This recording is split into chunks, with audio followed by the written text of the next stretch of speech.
Hi y'all, welcome back to my shop for a little discussion about scroll chuck basics for wood turners.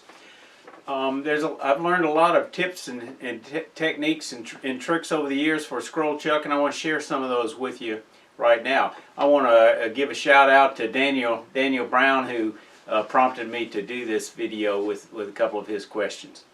First, let's talk about one of the most basic things, and that's changing out the chuck jaws and swapping them out by taking the screws out. The major suggestion I'd say is never do this standing at the lathe.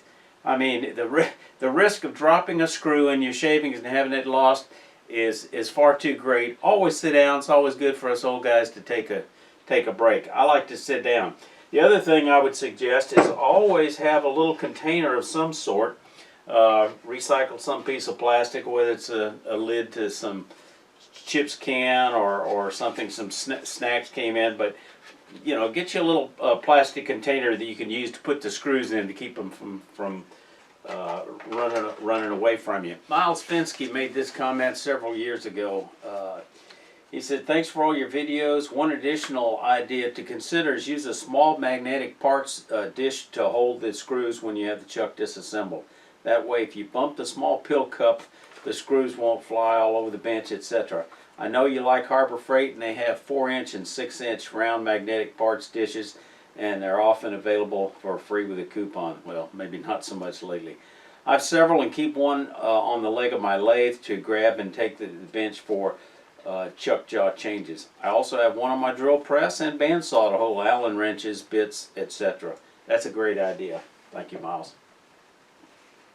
So, first thing we're going to do, once you start taking out the screws, there's a couple of techniques. First of all, you want to clean that screw by taking a little brush. You can use let me set this aside here. You can use a little chip brush like this, or you can use a toothbrush. I tend to use a toothbrush for this because it's stiff and it'll get it out. If that doesn't work, of course, you can always use an awl, or I always keep bamboo skewers with sharp points, so you can use that. But break loose the shavings that are buried down in there, because you don't want those to jam it in and cause you to strip out the screws. So do that for every one before you reuse them, and they're better. Now the next trick is, before you use, you put the screws back in with your chuck jaws, get you a tube of anti-seize lubricant. You can get that from probably in the big box stores like Walmart, but probably the easiest place to get it is a auto parts store. A little bit goes a long way. I probably had this for 15 years and it barely made a dent on it. And the way I apply it is I use a Q-tip and just put a little bit on there, and then use that Q-tip to rub around inside until around the edge. We didn't talk about cleaning the actual screws themselves. Clean off the threads, and then just wipe just a dab of this is all it takes. Do that on every single screw. You know, depending on how often you change your chuck jaws, I don't know that I have to do this every time. I tend to do it maybe every other time, but if it's been a long time, I do it. But I keep using this for that operation. Usually I have to go back about once, back to the little tube, and maybe use the other end if it starts getting a little frayed on the Q-tip. But I keep Q-tips handy just for that purpose. And that way you won't ever get one of those things crammed down in there so tight that you can't break it loose with the appropriate Allen screw or Allen wrench and strip it out. Because once you strip one out, you've got a real nightmare trying to get that repaired. However, you can buy replacement screws from the manufacturer, but if you need a screw right then, and you got to order some and wait, that gets to be a real aggravation, not to mention the expense. Another tip I'd want to mention is don't ever remove your safety pin, or if you have to remove it to do any maintenance, restore it. Now, in this case, the chucks that I use don't use a safety pin. They have a different mechanism that you don't have to mess with. But there's a number of them. I think One Way and Vicmark, you may have a pin or a roll pin that you got to take out, and that's to prevent you from turning those jaws out so far that a jaw glide and jaw can actually come flying out. And let me tell you, that could be that could ruin your whole day. Cleaning, blow out with compressed air periodically. That's especially true if you have an open back chuck like the One Ways or the G3. I mentioned in an earlier video, whether you've got an open back or closed back, one's not necessarily better than the other. You just got to keep this thing blown out periodically.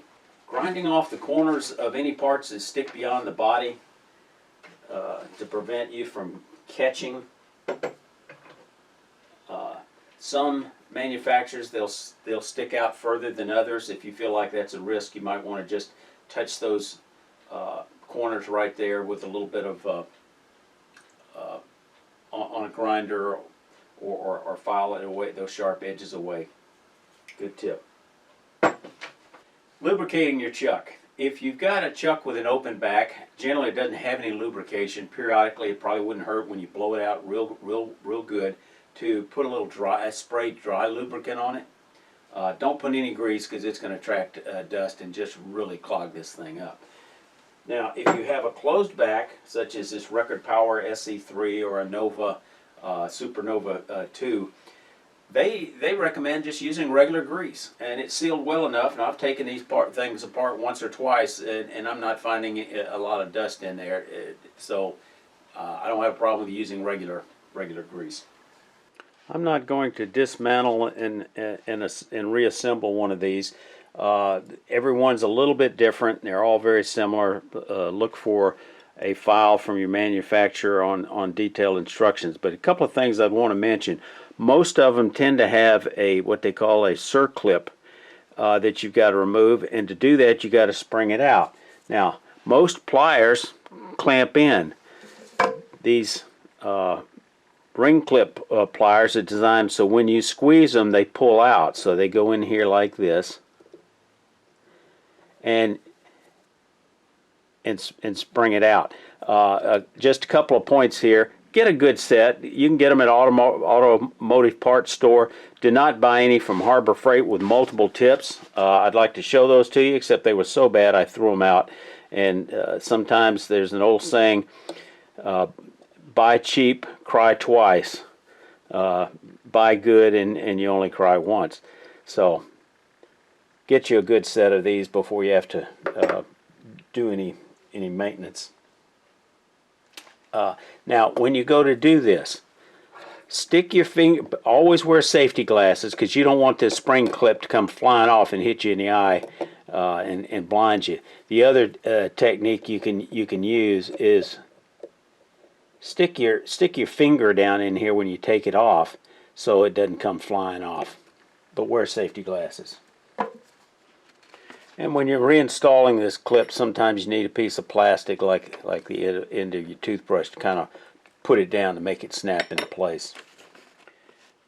And again, back to the grease on the inside. Technitool says re-grease the scroll ring and the pinions. These are the pinions for a closed back. If you have an open back, you don't have a pinion. You have a direct feed into the side. Normal multi-purpose grease is sufficient, according to Technitool. Some folks think this will attract dust, but like I mentioned before, I cleaned my Supernova 2 after about 7 years, did not find dust. Captain Eddie and soaked the entire one-way open chuck with jaws and screws in mineral spirits with 10% motor oil, and that was their way of cleaning, and it seemed to work for them. Precision MIDI, you might re-oil the scroll ring. Any 20W50 oil they suggest is good. Now, just an aside, I've got a couple of videos. I'll have a link to them up above gives you some information on considering when you're buying a lathe. But let me tell you, my preference, I do not like this type of key, and I don't care if it's a whether it's a Record Power or whether it's a Technitool G3. Both of those have very similar, use the identical key actually. I find these just kind of fussy to get in place, usually because there may be a set screw or they're just fussy. The other part I don't like about it is there's not a lot of metal down here. And if you're real rough with tools, you could take this thing in there. If you start using this to remove this stuck chuck and you pull it in the wrong direction, you can wind up breaking or distorting this. I've seen it happen on one of our club lathes.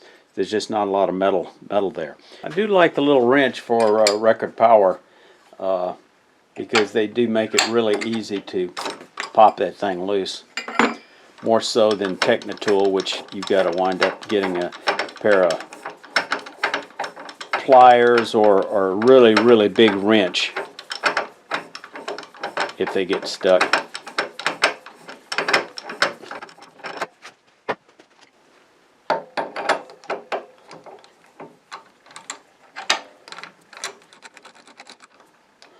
Don't pop it on, like don't give it a hero pop, because you can have a tendency to cause it to lock up on you. Just a little bit of twist should take care of it. Just make sure that thing is locked before you power on the lathe, because if it's loose and the spindle spins and locks it, you are going to get that thing seized on there big time. The other thing I would say, periodically do check. You don't want to over tighten these screws. That's important. Don't over tighten them. On the other hand, periodically check to make sure that they are snugged up. It's just snug. That's just not as tight as it can go, because they can vibrate and work their way loose, especially if you're not changing jaws periodically. You leave the same set of jaws on there. There's a possibility that one or more of those screws could vibrate loose. And if it happens to be a jaw set that only has one screw in it and that screw comes loose, you could be in a world of hurt if that thing comes flying off. With the Supernova 2, Record Power, and the Robert Sorby, and some others, they have what they call a pintle here that transfers the turning here on that scroll chuck for an open back, or for a closed back. I really like an Allen wrench. You can, if you lose one of these things, you can generally find a replacement Allen wrench in a bind if you're at a demo. The other thing I would suggest, both Record Power and Robert Sorby and the Supernova 2, they come with a rounded ball on the end, and that's so you can pull this thing back. If for whatever reason you're inside a bowl and the bowl is sticking out, you can open and close it like this. Frankly, I have not found that to be a design feature that I've ever used.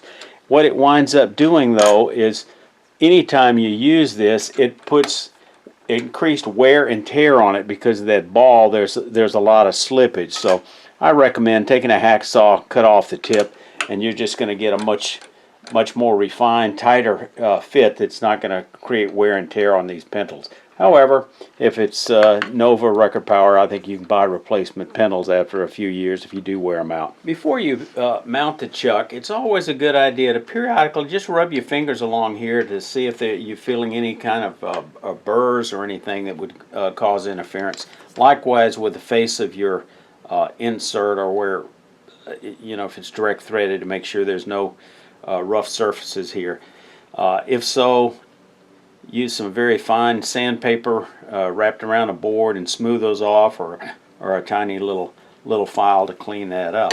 Another technique that I get in a habit of doing periodically is just at the beginning of the day, or when I change chucks, just a little WD-40 and wipe the face of this to clean off any dirt and grime, as well as just adding just a tiny little bit of lubricant.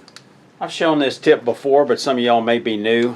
For the Technitool Supernova 2, to get this off, you know, you got a couple of possibilities if it sticks a little bit, and I'm not talking about real stuck, but just sticks a little bit. You know, you got to get a pair of pliers, which I find inconvenient, and tends to burr up this after a while. I just made me this little handle with a little rod sticking out. It goes in here where the grub screw goes that fastens onto the spindle to lock this on the lathe, which I never use. You put that in there and you can just kind of put on the lock and just give it a little pop and it'll come loose. I get more details on how do you remove a stuck chuck in the video above, but for most people a short version is stick a rod in here, tighten it down, and put the spindle lock on it and just give it a good pop, and normally that will release it without too much effort. Daniel Brown asked this question. I have a Nova G3 chuck that has a 1 inch by 8 TPI insert. I have a new lathe that has a 1 1/4 by 8 TPI spindle. I have a new insert, but am not able to get the old insert to come out. Any advice on how to get that to move? I've tried to get some penetrating oil in there with no luck. Also, do you do anything to ensure that these inserts do easily go in and out? Well, the very first thing I would check is to make sure you have removed the set screw, and I'm sure you've probably done that, but there have been people that haven't. So remove the set screw. After that, again, I would use something like liquid wrench or even WD-40, and then let it sit for in this position a couple hours so it'll kind of seep in there. You know, there's just corrosion and rust and stuff that tends to get in there and kind of lock, but just let it sit for a couple of hours. Then put the chuck back on the lathe so you don't have to use 3 hands to get it off.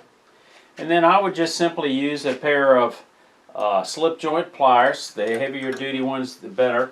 Grab that thing, and then, like I showed before on breaking it loose, use a bar in here, clamp the thing down, and then just whack on it with a mallet. If you're new to wood turning and the equipment and you don't know the difference between an insert, which is part of the chuck mechanism, or a spindle adapter, you might want to check out that video above. I want to thank you supporters that have bought me a virtual cup of coffee using the link in the show notes. Occasionally I get questions on how to get to my Amazon shop. Again, the link is in the show notes. I welcome your comments and questions.